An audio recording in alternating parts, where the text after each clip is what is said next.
स्वागत है आपका दिव्य हिमाचल टीवी में। मैं हूं दीक्षा शर्मा। शाम के 6 बज चुके हैं और प्रदेश की तमाम खबरों के साथ हम आपके समक्ष आ चुके हैं।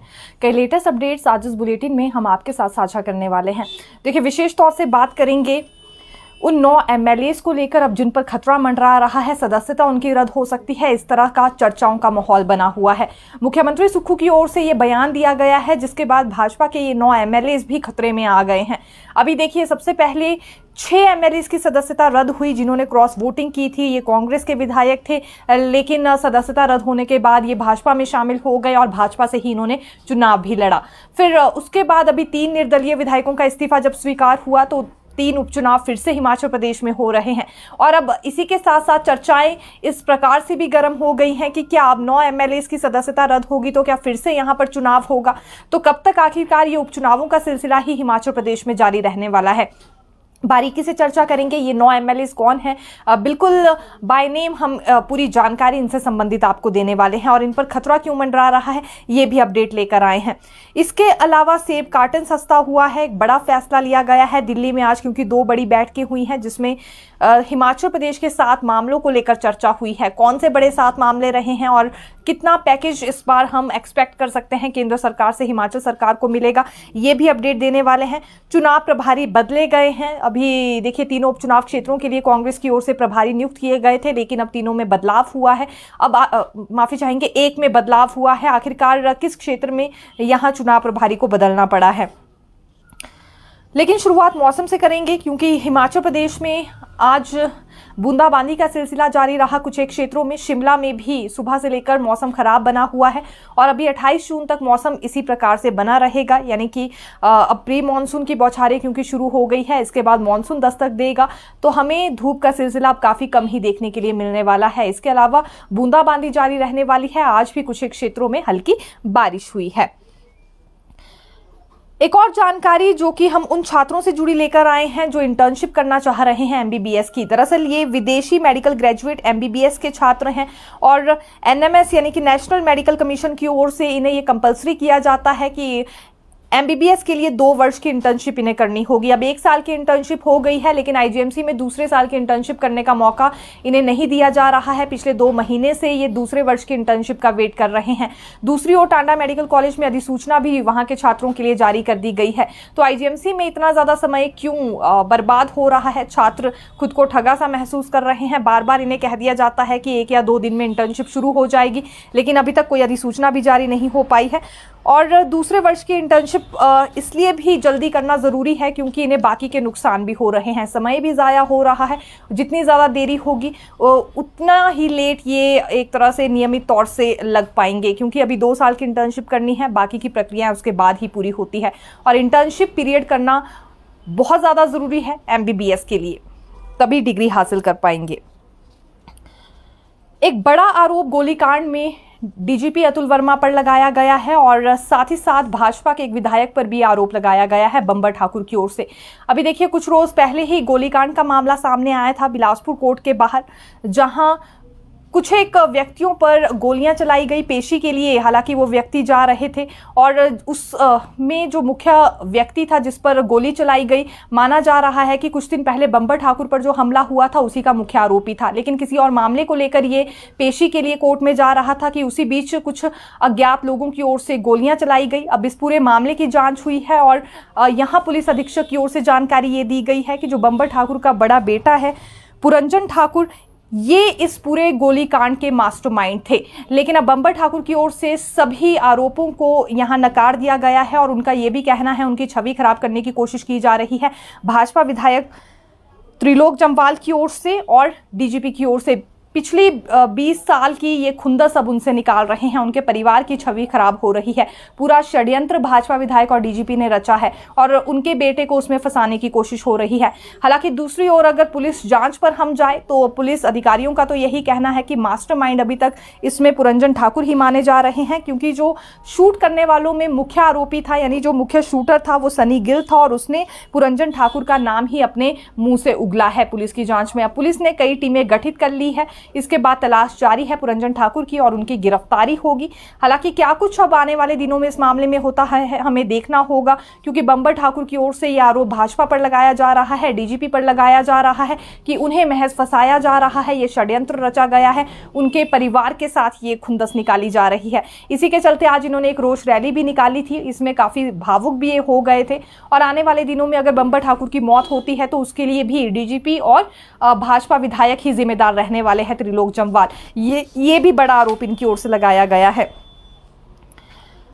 एक और आक्रोश रैली निकाली गई थी बंबर ठाकुर की ओर से और दूसरी ओर भाजपाइयों ने भी रैली निकाली थी, जिसमें इनकी ओर से सवाल किए गए हैं हिमाचल प्रदेश की बिगड़ती लॉ एंड ऑर्डर जैसी स्थिति को, कि आखिरकार यहां पर हो क्या रहा है, सरेआम गोलियां चलाई जा रही है, इस तरह का माहौल क्यों बना हुआ है। क्योंकि बंबर ठाकुर की ओर से एक आरोप यह भी लगाया गया है त्रिलोक जम्वाल पर कि वो नशा माफियों का संरक्षण करना चाहते हैं, उनके रास्ते में कोई रोड़ा ना बने, इसीलिए बंबर ठाकुर को घेरने की उन्होंने कोशिश की है, क्योंकि बंबर ठाकुर ने हमेशा उनकी ऐसी गतिविधियों पर ध्यान रखा है और उस पर सवाल भी उठाए हैं।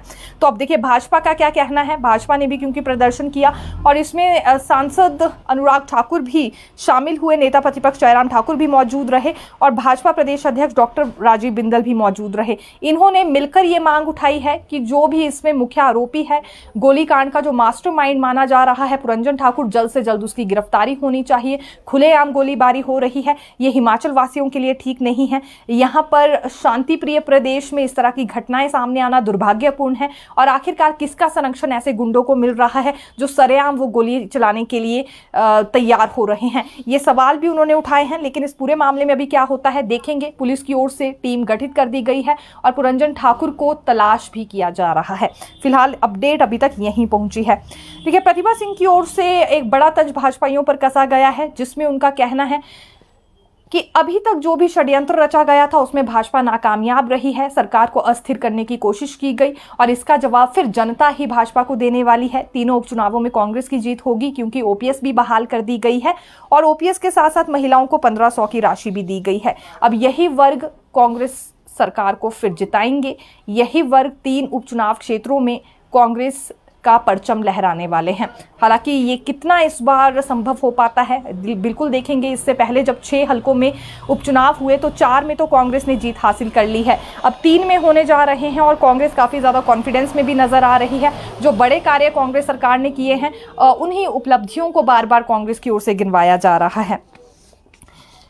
अब देखिए मुख्यमंत्री सुक्खू ने तो डैमेज कंट्रोल कर लिया है देहरा में, क्योंकि डॉक्टर राजेश शर्मा की ओर से बगावत की गई थी, निर्दलीय चुनाव लड़ेंगे ये भी उन्होंने कहा और कुछ उन्हें होता है तो उसके जिम्मेदार मुख्यमंत्री अन्य मंत्री होंगे। लेकिन डैमेज कंट्रोल एक तरह से मुख्यमंत्री ने कर लिया है। पिछले कल जब नामांकन भरना था कमलेश ठाकुर का तो उस वक्त डॉक्टर राजेश शर्मा भी उनके साथ मौजूद नजर आए और तो और मीडिया से बात करते हुए डॉक्टर राजेश शर्मा ने यह भी कहा कि वो कांग्रेस के साथ बगावत नहीं कर सकते, क्योंकि सच्चे सिपाही हैं कांग्रेस के और जो कमलेश ठाकुर है वो उनके लिए भाभी जैसी हैं, माँ जैसी है भाभी, क्योंकि माँ समान होती है।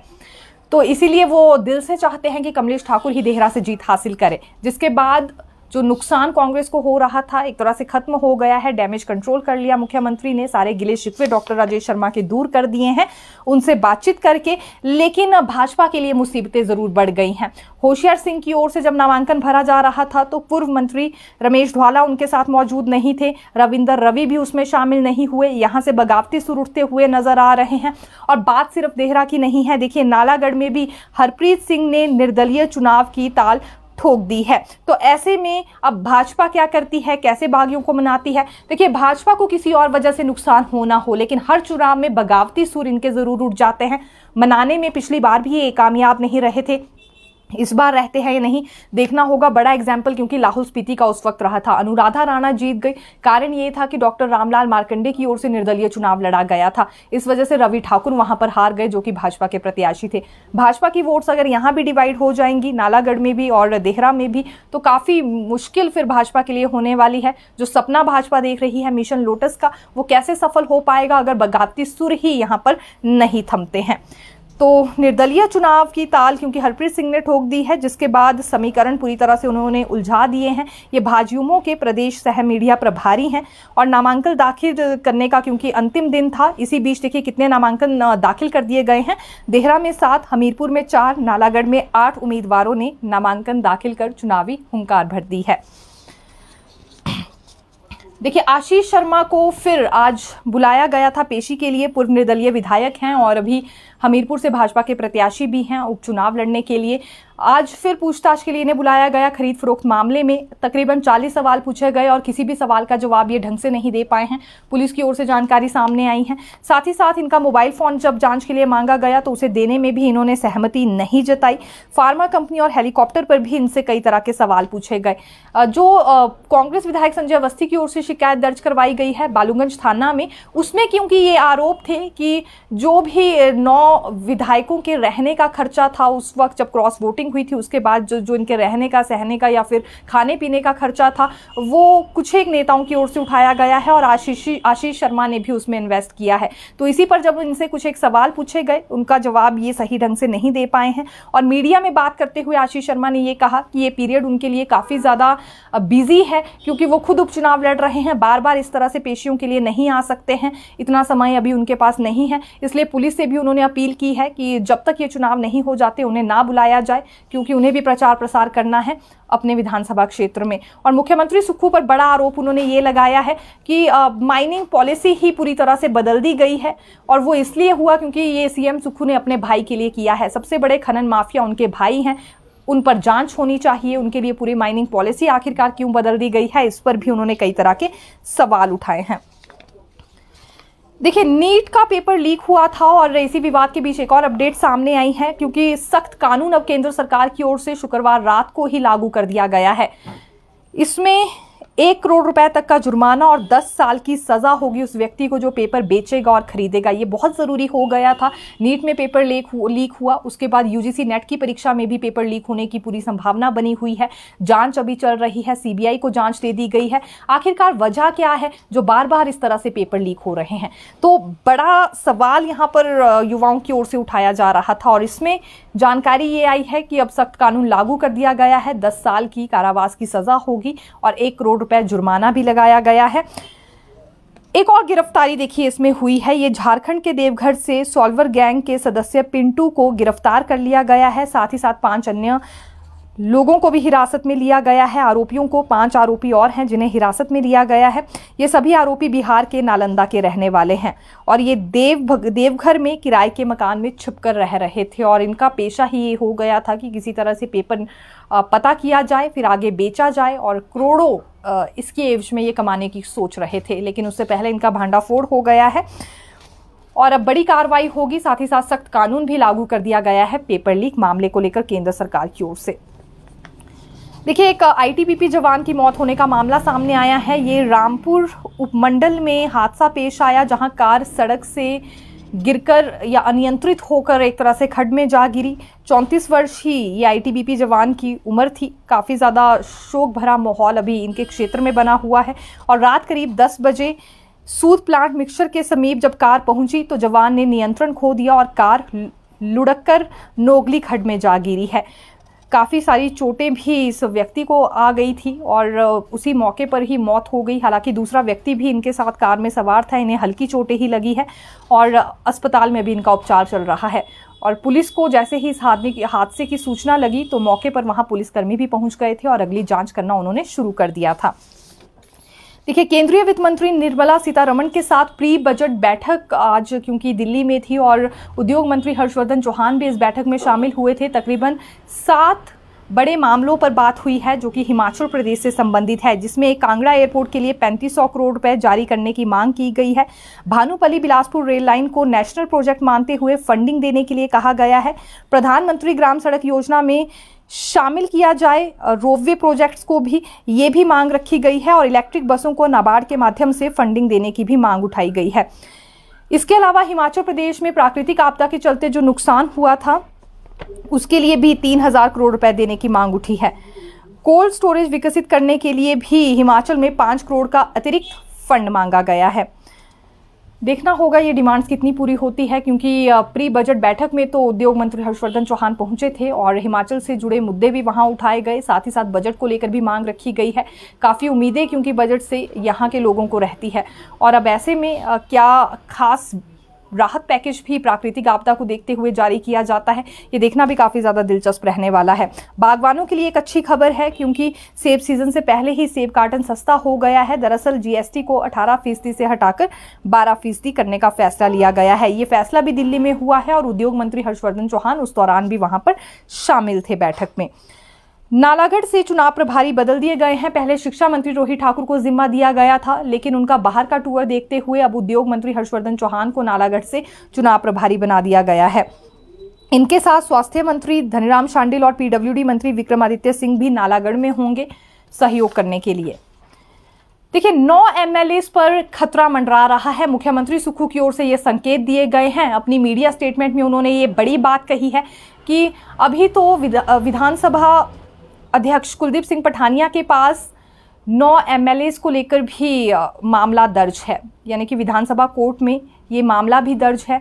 इन्होंने कुछ एक मिसबिहेव किया था यहाँ विधानसभा अध्यक्ष कुलदीप सिंह पठानिया के साथ, और इस पर भी शिकायत इन 9 एमएलए को लेकर दर्ज की गई है, जिसके बाद काफ़ी सारी चर्चाएं बढ़ गई हैं। और ये भी माना जा रहा है कि क्या आने वाले दिनों में अब यहाँ 3 उपचुनावों के बाद फिर से 9 उपचुनाव होंगे, क्योंकि सदस्यता इनकी रद्द की जा सकती है, जिस हिसाब की शिकायत इनके खिलाफ दर्ज की गई है विधानसभा कोर्ट में।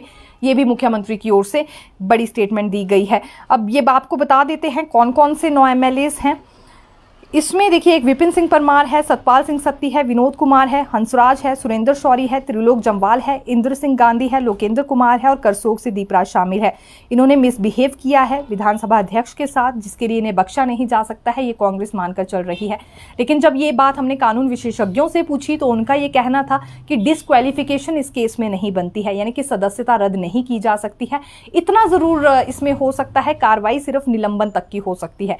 विधानसभा में शामिल होने से निलंबित किया जा सकता है, सदस्यता रद्द नहीं हो सकेगी इस केस में, ऐसा नहीं हो पाएगा, इस तरह का कोई भी प्रावधान नहीं है। लेकिन मुख्यमंत्री सुक्खू की ओर से जो संकेत दिए गए हैं उसके बाद चर्चाएं काफ़ी ज़्यादा गर्म हो गई है। 9 एमएलए को उन्होंने एक तरह से खतरे में बताया है। 28 फरवरी को विधानसभा के भीतर दरअसल ये हंगामा हुआ था और इसी हंगामे के बाद फिर यहाँ मंत्री की ओर से शिकायत की गई थी विधानसभा अध्यक्ष के पास कि इन्होंने सदन में भी मिसबिहेव किया और विधानसभा अध्यक्ष कुलदीप सिंह पठानिया के साथ भी मिसबिहेव हुआ है, तो इन पर तुरंत प्रभाव से कार्रवाई होनी चाहिए। तो अब इसी शिकायत का हवाला मुख्यमंत्री सुक्खू की ओर से दिया जा रहा है और चर्चाएं काफ़ी ज़्यादा गर्म हो गई हैं। लेकिन कानूनी विशेषज्ञों की माने तो उनका मानना है कि डिस्क्वालिफिकेशन इसमें नहीं हो पाएगी, सिर्फ निलंबन हो सकता है। तो फिर मिलेंगे नई खबर के साथ। देखते रहिए दिव्य हिमाचल टीवी। धन्यवाद।